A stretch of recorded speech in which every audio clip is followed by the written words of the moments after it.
Introduce our speakers. All right, so we are welcome first to a Frontier Rotary Candidate Forum for Stillwater Public Schools Ward 5. Displayed on the screen is a school district map, and the candidates have to live in Ward 5, which is that green sliver in the bottom, but anybody who lives in the district gets to vote. So please get out and vote in this election. We're joined today by incumbent Dr. Marshall Baker and challenger Greg Adams, who should both be at their stools by now. I am Kevin Clark, and I will be asking prepared questions with the candidates rotating going first. They will have 90 seconds to respond to each question, and we'll also have 90 seconds for opening and closing statements. There'll be no questions from club members. Sorry, Joe Ogle. Opening statements begin with Dr. Baker, and you have 90 seconds. Oh, jumped right into it. Well, first of all, I just want to say it's an honor to come to Rotary. I was raised by a Rotarian, so as a kid, I always got to go with Dad and be a guest and got made fun of, and he had to pay lots of money when I went. But it's an honor to be here, and today to talk about public education is something I'm passionate about. I think it's important in this election that you know about me. So who am I, and why am I running? For many in this room, I know you, and I've worked with you. I'm an educator. I've been an educator for 20 years.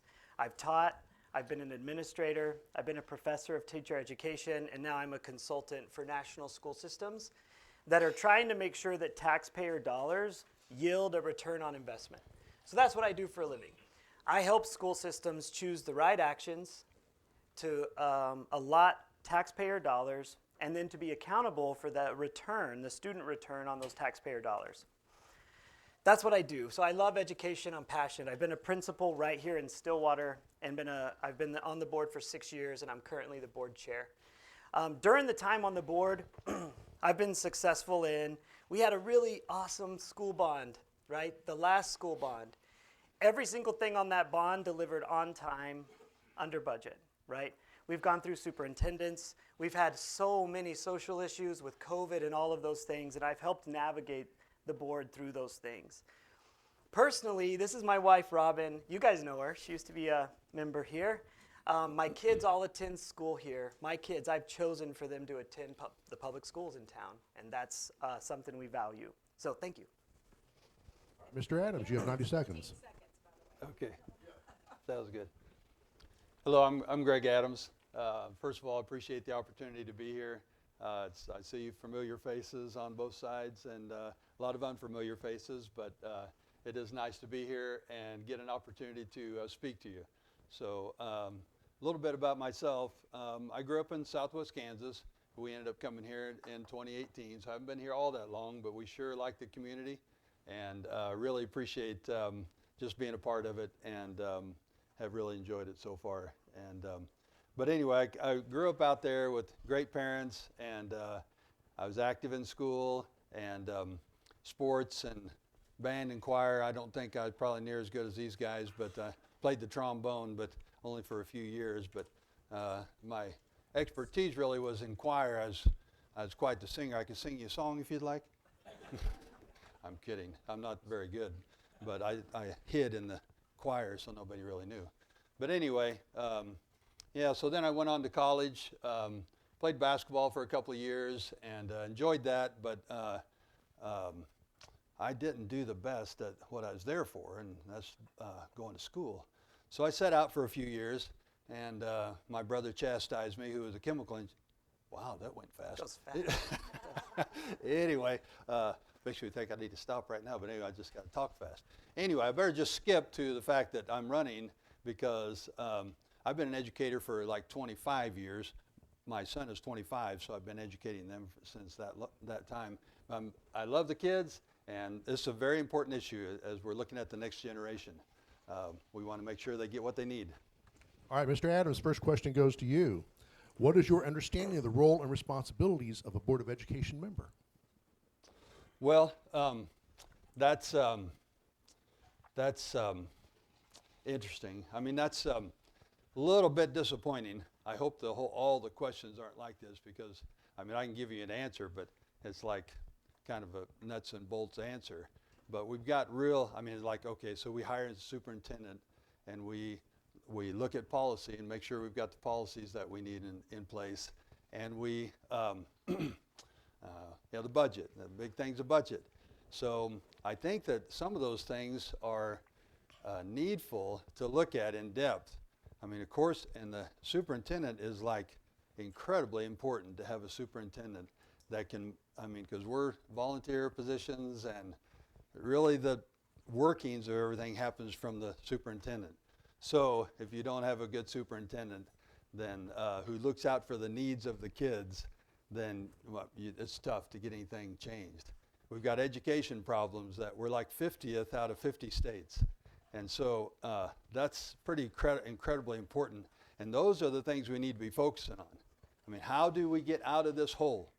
We're like at the bottom of the barrel, and it almost seems like nobody cares. I mean, there's good things about the school, and it's okay to point those things out, but the focus cannot be the good things in school when we're at the bottom. We've got to take a fresh look at this and see why we're at the bottom and what we can do to improve. Dr. Baker, same question. Yeah, the 3 roles of a board member are actually incredibly important. It's not something to be trivialized. Number 1, we hire and fire, and we evaluate the superintendent. That's one of our largest mechanisms of change, right? We have monthly conversations of accountability to make sure that taxpayer dollars are yielding student outcomes. It's really important. Second, we set policy. That's how your voice through policy is developed. That's how our guidelines for our schools, that's how our community is reflected. And then the last thing is managing and approving the budgets. That fiscal responsibility is incredibly important. As you can see, it was a board policy that raised the flag to set us on a course where we don't fall into financial crisis. So board policy is what alerted the current system that we needed to write our staffing ratios, which we have. To the point of academic progress, I think that's where, speaking about statewide results, right here in Stillwater, our data, we're a very high-performing school. And if you actually look at our data, you can find that we are one of the few schools that are performing better than we did pre-COVID. And if you look at the state dashboard, which I'd encourage you to look at, you'd be able to look at the percentiles of where we perform. And Stillwater is an incredible performing district. And our post-COVID performance and recovery is really something we should all be clapping and celebrating, because our teachers have been pouring into that, and it's been a wild success. And the board's had a big role in the process to make that happen. All right, question 2 goes to you, Dr. Baker. House Bill 1151, which has cleared the House Government Oversight Committee, would eliminate annual school board elections in the spring in favor of November elections every other year to be held alongside the presidential and governor elections. Do you support or oppose this change? I oppose the change, but I also am here to say my passion every day is not these state and national issues. As an educator, I comply with the law. So this is one of those things, I oppose the law. I don't think elections should be with the general election. But if they are, in the name of kids and families, I'll play the game by the law. The reason I'm against this law is school board issues are a local issue. And you can see even in this campaign, when we're talking about national initiatives, we're missing the point of our local initiatives that need to be discussed. School board meetings, elections being in the spring, they give us a chance to do this. We get to talk about schools in April. We get to talk about the election of school board members in April. And if that were it with the general cycle in November, it just gets folded into a number of other large issues, and it loses the voice. And I think it loses a little bit of the local flavor and the local feel. This campaign, I've been able to talk to so many different groups. And every year we get to engage in conversation and discourse around our schools. And that's a good mechanism of accountability. And so the school board election prompts that to happen. And so I'd be in favor of us continuing this cycle where every year a new ward is elected, which puts that on the agenda every April. And it becomes a part of how our community engages and takes control of our own local school board. Mr. Adams, same question. Okay. Well, thank you. So first of all, I have looked at the data, and it isn't all rosy. And I don't want to get too overly critical, but if you look at a barrel of rotten apples and you pull a little bit, an apple that's not quite as rotten as the other ones, and you say that's a good deal, then I don't think that's wise. We got to look at, okay, we can look at national standards. How do we compare to national standards, which has been dropping, by the way, even at Stillwater schools. There's evidence of that. But anyway, even if you look at the national standards, we're well below a lot of the other countries now. We started out as the top nation in education, and now we're way down. 30 or 40th, something is way down there. So I just think it's wrong. And I talk to people every week as we go out and campaign that give me stories. Kids can't write a signature. They have a form to fill. Another one had a form that they filled out. They can't read their printing even. Another lady was writing something in cursive. They didn't know what it was. They had no idea how to interpret cursive writing.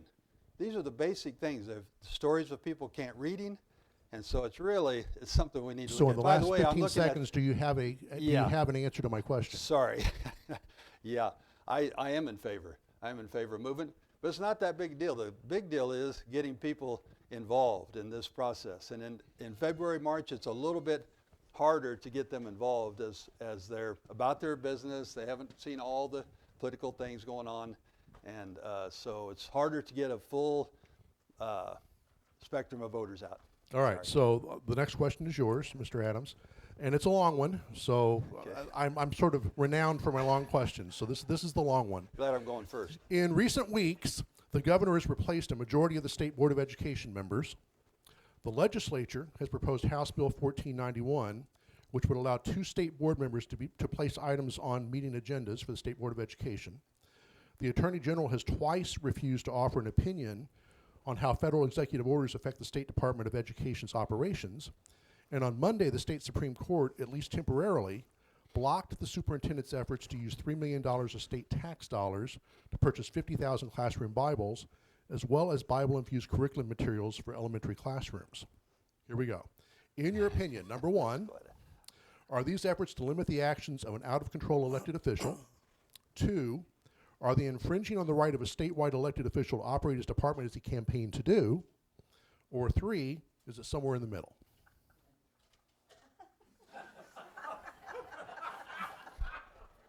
Could you repeat that, please? I could. I'm just kidding. I'm just kidding. I got it. So what I get is that I'd say probably 2. I don't know. I mean, probably 2. Am I over already? That was his time. You took all my 3 minutes. Anyway, so this is interesting to me because that department, okay, like I go out and campaign and I get people that are, 100% for Stillwater schools. We are the latest and the greatest, and that's okay. But I think there's concerns we need to look at. The budget, some social issues, and education. The main thing is education. We got to educate these kids, and I don't think it's happening like it should. But when I talk to these people, say everything's great. I say, really, you're not concerned that we're 50th out of 50 states, and that we've even our numbers are interesting. We get into the numbers. They say, yeah, that's concerning. I said, okay, so what's the current school board doing about it? Well, it's like deers in the headlights. Like they don't know what to say. They say, well, and then they come up with something. Every one of them, there's like 3 or 4 that I've asked that. Well, that guy in Oklahoma City, it's his fault. I'm thinking, come on. Are we really, good or bad? Are we going to let one guy, really? We're going to excuse our poor performance on one guy? And that seems kind of silly to me. So we got to have a plan. We got to look at things and see why we're not putting out students that are ready for life and ready to operate in this society. And stop. The cheerleading sessions are okay. It's good to acknowledge kids, but let's get to the root and find out what we need to do to change and get better. All right, thank you. Dr. Baker, same question. Oh, no worries. There's a lot I'd like to respond to, but I'm going to answer the actual question. The state school board plays a really vital role because as accountability and as accreditation happens, that board plays a really important role in the interaction that we have as a district. Quite often we're in interaction with that board, and the current decision is one of, just to let me be very clear, Ryan Walters and that approach is not helping our kids. And now that's a bipartisan, Republicans, Democrats, Independents are realizing that rhetoric is not helping kids. And so Governor Stitt's move was to provide some accountability and to stop some of the chaos so that schools can actually focus on the day-to-day of helping kids and helping families. And so the accountability on that board, I welcome that. And I think when you look at the Bible legislation, anyone that's been in our schools, I attend Sunnybrook Christian Church. I taught kids with Joe Ogle for a long time. Now I'm in Elevate every morning. I dismiss some of my kiddos to some of you as parents. I love Jesus. We study the Bible. I can tell you there are so many Bibles in our schools authentically.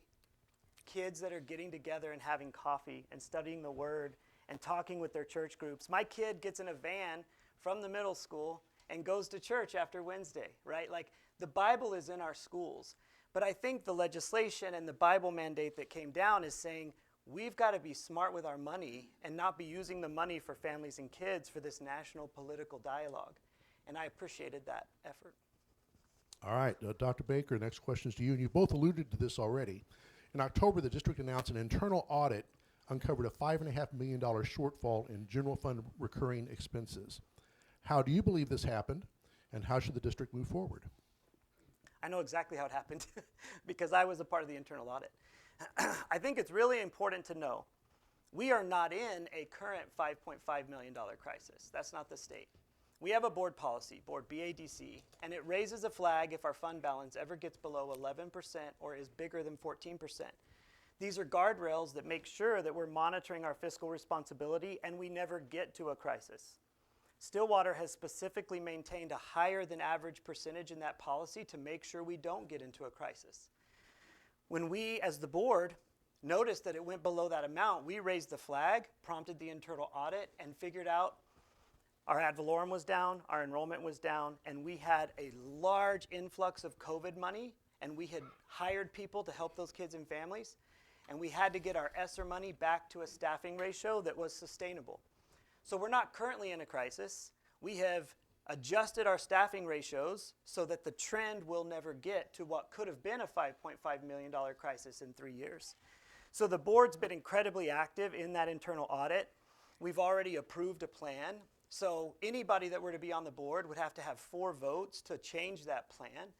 We've already achieved $1.5 million ahead of schedule. We've not made, like this year, we're staying the course because we're not in crisis. Before we even start the remediation plan, we're already achieving $1.5 million just through retirements and attrition. So that's been the way we're keeping our fiscal responsibility top of mind. All right, Mr. Adams. Thank you. So I find that a little bit interesting to me. Okay, so we reported $5.5 million shortfall, and then that we respond, we as in our community, our school, I should say our school board, they respond that, okay, here's the cuts, and they go through and tell us which categories they're going to have to cut, and then they address various things they've heard in the community. Well, is it this or that, the other thing? And so they try to address those, but this kind of talk is just, here's what we got to cut. And so, and there's people out of jobs, there's people graduating from OSU, and wanting to stay here and work, but we're not hiring. There's a lot of things that are affected by these cuts they're making. They've got to make it up, and so they're cutting things. But the bigger picture to me is we can't see it. As the public, we just have to take their word for it. There needs to be more transparency. We need a simpler budget so that we can look at the things and see. And then when he tells us, or they tell us that this is happening, this is where we're at, I mean, it's just simple, line item, if you want to go on there and look at it. If it needs to be online, it needs to be something that we can look at and verify. But it's so complicated, and so it's tough for us to get a handle on it, but it is affecting us, and it is affecting the school district. All right, Mr. Adams, the Board of Education is searching for the district's next superintendent. What are some of the characteristics you believe are important for our district's next leader? Well, probably that he come from outside of the school system. He's got to have some understanding. But the problem is that we keep pulling from the same pool. And the pool is getting more and more focused on things that aren't what schools were made to do. Reading, writing, arithmetic. There was an article that was posted on their website that if you don't mind me just quoting it, I don't know if I'll have time, how fast this is going, but everyone talks about the 3 R's of school, reading, writing, and arithmetic. But I prefer to think about these other things. That's very telling. We cannot get away from reading, writing, and arithmetic, and we have. We're getting further and further away from it, and it's unfortunate. So, what else was it? I have time left. Anyway, I think we need transparency in that and a lot of things, but that's important. Transparency is important. All right, same question. Yeah, the thing, I'm sorry. What we need in a superintendent, again, to directly address that question, I think is important. 3 things that we've really talked about. We need an incredibly strong CFO type leader, right? To continue to work the plan that we've approved and put in place. That's at the front of our mind. Second, academic achievement for all. We know there are certain subgroups in our school that are performing really well. We want a leader that can achieve 5% gains in all subgroups in our district, overall achievement gain. The third thing we want is someone that understands our town, understands our people, and wants to be invested in our community. We don't want a transient superintendent. We want a Stillwater resident that knows us, engages in us, and wants to sit in this Rotary room and be a part of this town. Those are 3 really important elements we're looking for in a superintendent. Many of you also filled out a survey. So we asked the whole community, what do you want in a superintendent? And the key themes that you gave us back are directly what we used to identify the candidates that are moving forward in the process. So we wanted to make this transparent and open and get the community involved so that one voice doesn't drive what happens, but the community had a voice in who it is that we choose. To that end, as that process moves forward, I think it's really important to note it would be an absolute disaster for a new superintendent to come in and have a board that is focusing on politics and rhetoric. It would make it very difficult for that person to come in and hit the ground running. So we want stability and vision so they can do their job. All right, next question is you. This one's half long. House Bill 1276, sometimes called the bell-to-bell no-cell policy, which passed the House last month and is now under consideration in the Senate, requires local school boards to adopt policies prohibiting cell phone use and smartphone use on public school campuses before the start of the 2025 school year, which is coming up here in August. Each district's policy must include a provision for emergency use, such as medical necessity, and it also provides an option for local school boards to allow cell phones during the academic day, but they have to reconsider that decision every single year forever. What are your views on cell phones in classrooms? Yeah, this is a national trend. There's a lot of research on this topic. And what they found is just the distractions, number one, are drastically reduced and student performance goes up. The second thing they found, being a junior high principal, a large portion of my time was spent dealing with accusations, pictures, threats, and bullying that occurred on cell phones during the day. So if we could eliminate that platform, I'm for that. I think the thing that's most important with cell phones in schools, and again, I'm hearing a lot from this discussion today about what is right and wrong, but it's from a person that's never been in the schools, and their children haven't been in the schools. But I've been in the schools. I've been the junior high principal. And I know that this cell phone issue, given the research, and we know it improves student performance, and we know it reduces bullying, and we know it improves the mental health and well-being of kids. So as we look at what all our families want, we've got to find a way, and restricting cell phones is a good one. The other part of that policy, though, is realizing how can you build a district and a public education system where families all have very different desires for their kids. And one thing that we're great in public schools, in Stillwater Public Schools, is finding ways to put parents in control and finding ways to let parents uniquely craft some of these policies so that their kids can have the environment and the experience that they're hoping for. Much like our book policy, that cell phone policy, as mentioned, can have those same caveats to put parents in control of what their kids see and do. All right, Mr. Adams, same question. Thank you. Yeah, it's kind of interesting. Those had some nice comments there, I guess. But number one, the cell phone issue, the board has the right to do that already. So if it's a good idea, so why haven't we done it? And I'm okay with that. I'm all for reducing FaceTime, the screen time. We got to get the distractions out of the classroom. But it's not just the distractions of cell phones. I think it's a good idea to get them out. But I don't know all the particulars of the bill. But I know it's written in there that we have that right now. So all this talk and why haven't we put it into place? But anyway, and I already started out saying I went to high school. I graduated from high school. So saying I've never been in the system is a little off the wall. But anyway, and like I have no idea what the schools are about. It seems kind of, it feels like we're really struggling here. But we know what the school system's about. So that's not a problem. My grown children are successful in society, so I think I have a proven track record of knowing how to educate kids. But anyway, so some of the other distractions is like things that have nothing to do about learning. It's like, and my opponent is going to deny this, but there's pornography in the schools, and that is a terrible distraction, and that's got to stop. He came up with a video on his web page that says that first of all, he said there weren't any books in there. Then he revised it and said, well, I'm not in favor of that. And there's all these provisions for not being able to reach it, your kids not being able to reach it. But why are they in there to begin with? And we have lots of examples of them being in there, and it's horrible effect on children. Well, the next question goes to Adams. You jumped right up like you were right. going to say something, and I it saw the red confused card. me. I'm ready to So, go. all right. So, it's easy to find fault in the schools, and I think we all easily can do that.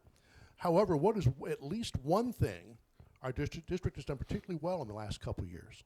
Well, they had a state championship football team, didn't they? That's pretty impressive. We did. So we have good sports. We have a lot of good activities, and that's good. Had 2 students here. I think those things are important, but not to the degree of there should be no golden calves. We need a fresh look at this school system and say, is this profitable? Is it helpful to the students to be ready for life outside of high school? Do we really need 150 football coaches or whatever it is? Seems like a lot. But anyway, it's a big school, bigger than I'm used to, so it might be necessary. But I think it's worth looking at all of these things. We have good things going on, but are they helpful to prepare the children to have life and be able to make wage-earning jobs when they get out of school? And we're failing in that. And we need a fresh look. Everything. I know it'd be uncomfortable, but we need to look at everything we're spending money and time on and see if it's profitable. Dr. Baker. Well, there's so much for us to be proud of in this town. It doesn't mean that there's nothing to work on. We're working on it daily. But to be standing here as a board chair and an invested father of 2 kids attending the schools, and for our schools to be described as bad apples is hurtful, to be honest. I don't see us. I see us as a shining light. We are doing incredible work. If we really look at data and stick to facts, COVID has been the biggest educational disruption in the history of our country.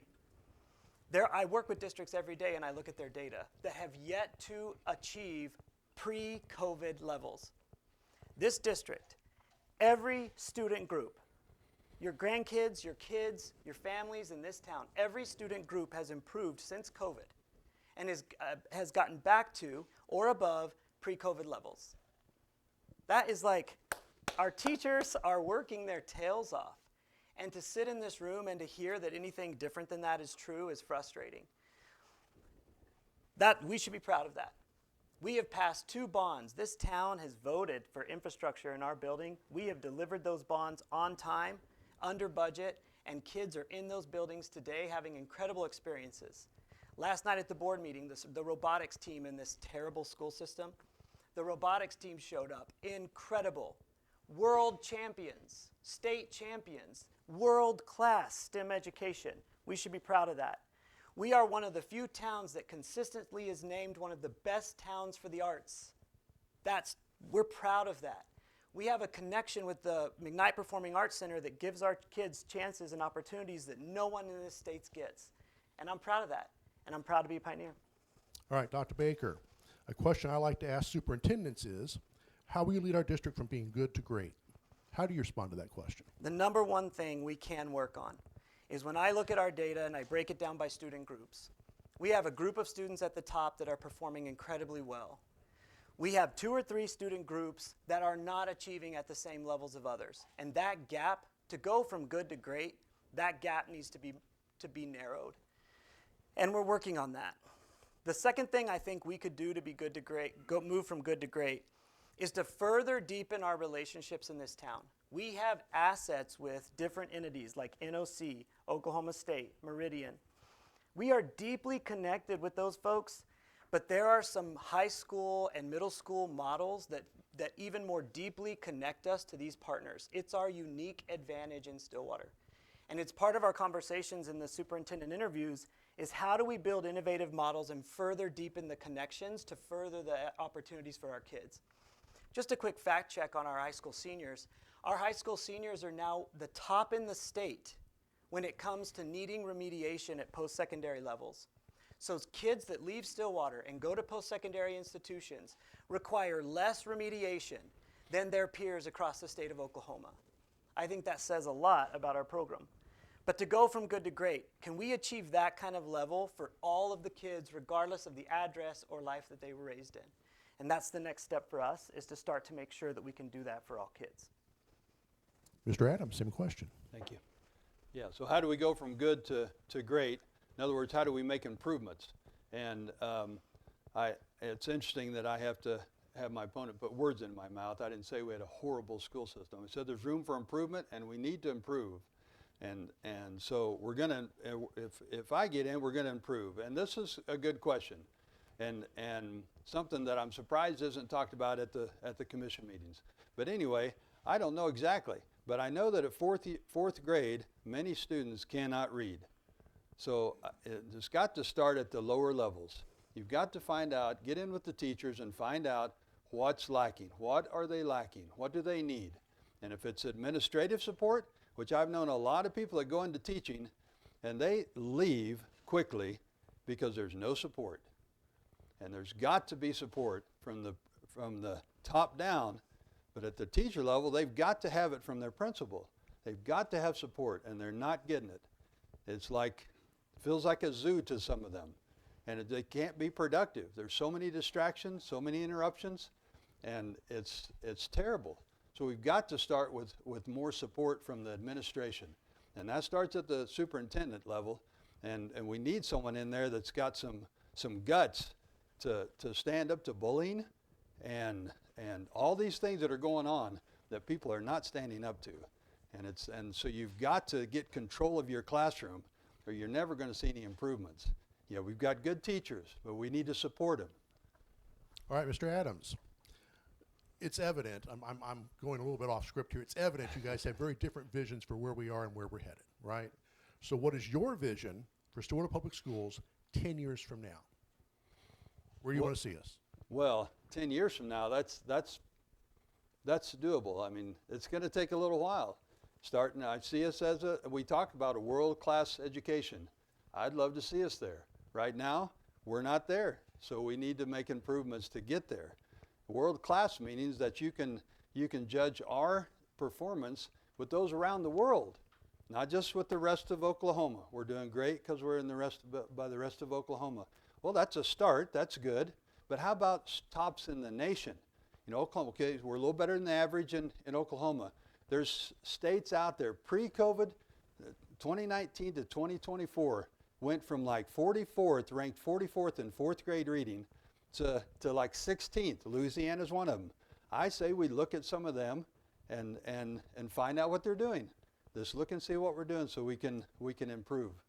And yeah, I guess that's it. All right, thank you. Dr. Baker.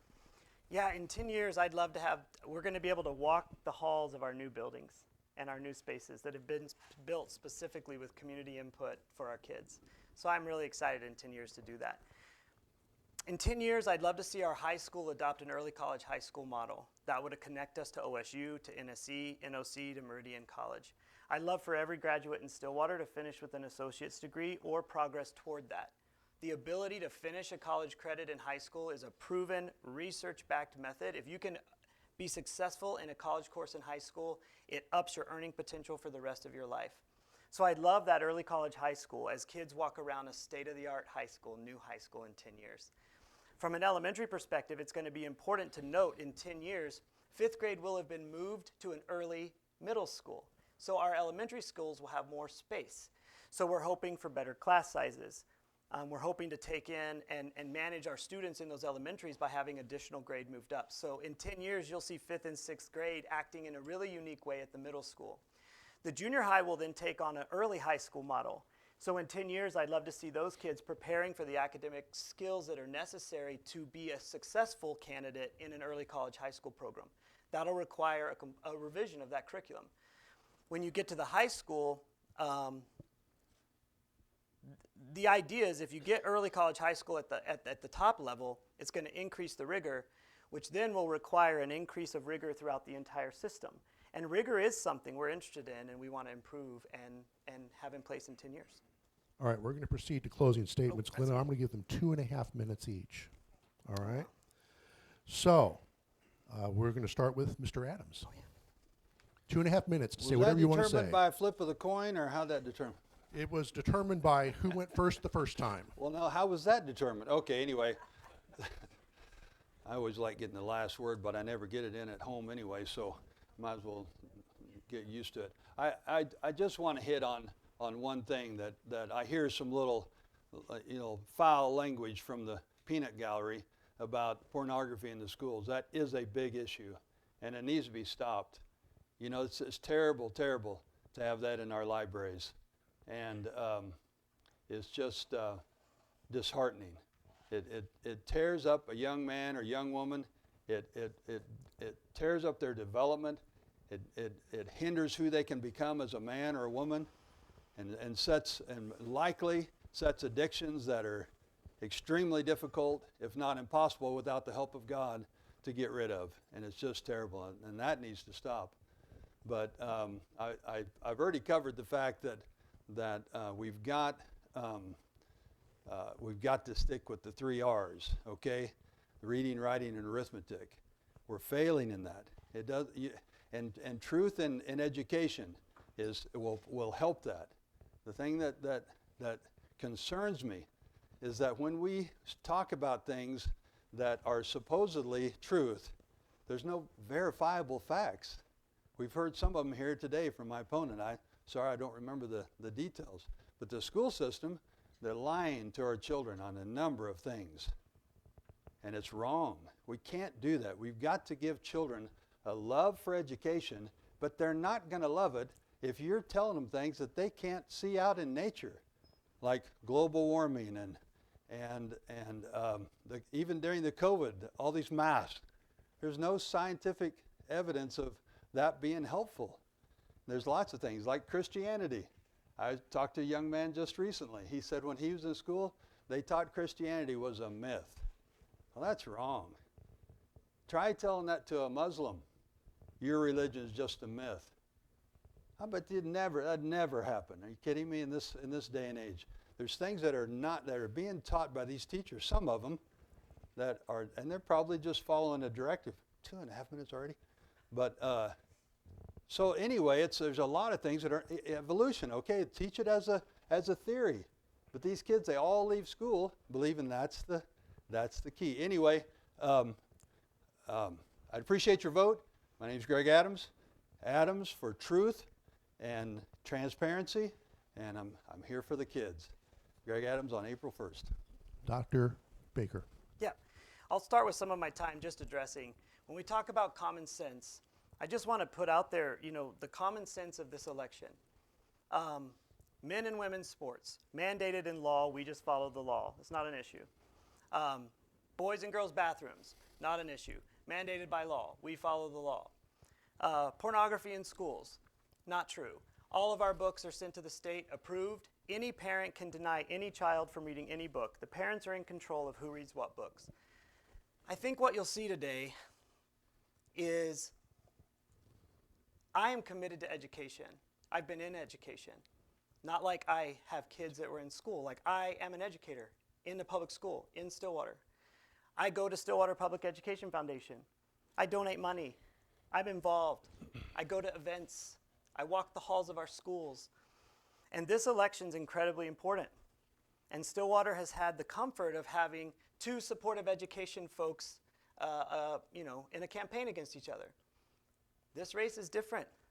We have to get out. We have to vote.